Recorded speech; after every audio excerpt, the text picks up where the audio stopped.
Hello everyone, my name is Kayla. Welcome to or welcome back to my channel. So today we're going to be talking about some short books that pack a punch. So when I'm talking about this, I'm talking about some hard-hitting books that are like very short and that definitely get to you on like a very emotional level without needing to have a lot of pages. So the first one I want to talk about is The Deep by River Solomon. So this is an incredible book. It's about mermaids. It's about slavery. It's about racism. It's about having a familial but also loving relationships. And I think it's an absolutely amazing read. So we have Yetu, who holds the memories for her people. They are the descendants of pregnant African slave women thrown overboard by slave owners, and they live idyllic lives in the deep. Their past, too painful to be remembered regularly, is forgotten by everyone save one. So the purpose of this is Yetu holds the memories for all of her people. So they have no memory of what went on in the past, but she remembers, and it is kind of passed on to her.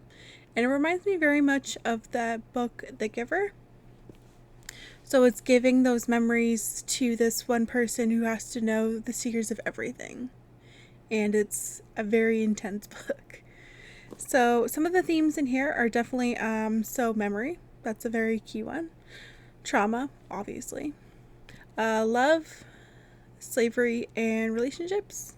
And like I said, the relationships are like platonic, but they're also like loving relationships between partners.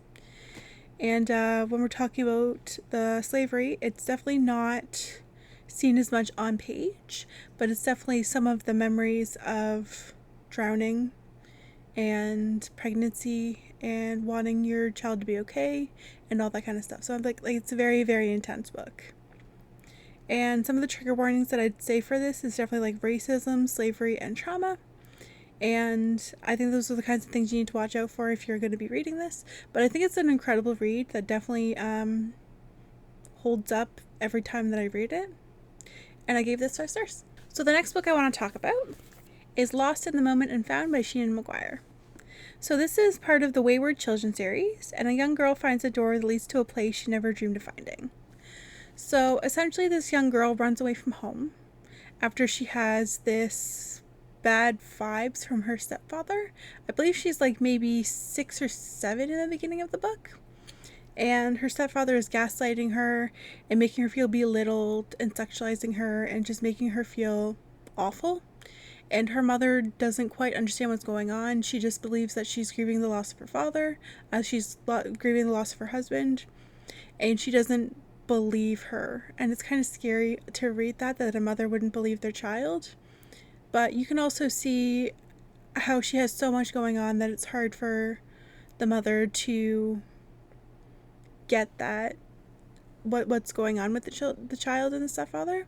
So when she runs away, she has to find a place where she feels safe. And there's definitely themes of trauma, childhood, loss, fantasy, and memory. And the trigger warnings I'd say for this are definitely gaslighting and abuse, but it's not like on-page abuse. It's abuse that's foreshadowed, I guess. It doesn't happen in the book. Like, she gets away just in time. And that's kind of like a huge sigh of relief when you read this book, is that it doesn't happen. She's okay. So good book, 5 stars. The next book I want to talk about is The Collected Schizophrenias by Esme Weijing Wang. And this is a essay collection. There's a bunch of essays in here, and it chronicles the author's struggles and realizations on schizophrenia. So it's her personal experience, and it deals with a lot. So there's definitely some themes of mental illness, schizophrenia, trauma, and education. So education's a big thing in here because she's going to a university that she was actually kicked out of. I believe it was Yale, if I'm not mistaken. And they didn't want to take her because they found her to be too ill, so they kind of like shoved her out after she started showing symptoms. And it's an amazing read, but it's also a little hard to read because it's like her experience not being like in this world, if that makes sense. she's kind of trying to navigate having this mental illness, but also these symptoms that can be absolutely devastating to a person. And it's so good. Definitely worth a read. And I gave this one 5 stars. And the last book I wanted to talk about is The Bluest Eye by Toni Morrison. So this one follows 11-year-old Pecola Breedlove, a young black girl navigating life in Loren, Ohio.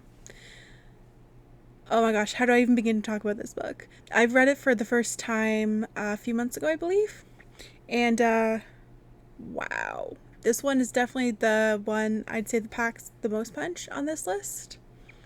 And some of the themes in here are love, lust, beauty, and racism. So the main character, who is Pecola, she has a lot going on in her life. So as a young black girl trying to navigate her life, she deals with a lot of racism, not only in school and in the neighborhood, but also like in her own family. And it's very harrowing to see like how somebody so young can go through so much. And like I definitely want to talk about the trigger warnings for a moment, because this is an extremely triggering book. And there's definitely racism, animal abuse, rape, and alcoholism. There's an on-page rape scene. So like if that's something you can't handle in this moment, like definitely steer clear of it. It's not super graphic, but it's definitely on page, and it's definitely hard to read. And it's an absolutely incredible book. I did give it 5 stars. I definitely would recommend this if this is something that, like, it's a short book. And it's also something that is very harrowing, but a good read. Maybe good read isn't the right word for this, but it's a necessary read, I guess is what I mean. So those are the 4 books on my list of some hard-hitting books that are short and maybe not the easiest to get through, but definitely won't take you a long time to get through.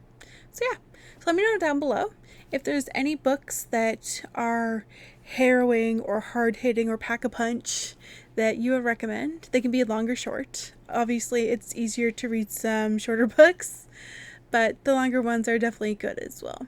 So yeah, thank you very much for watching.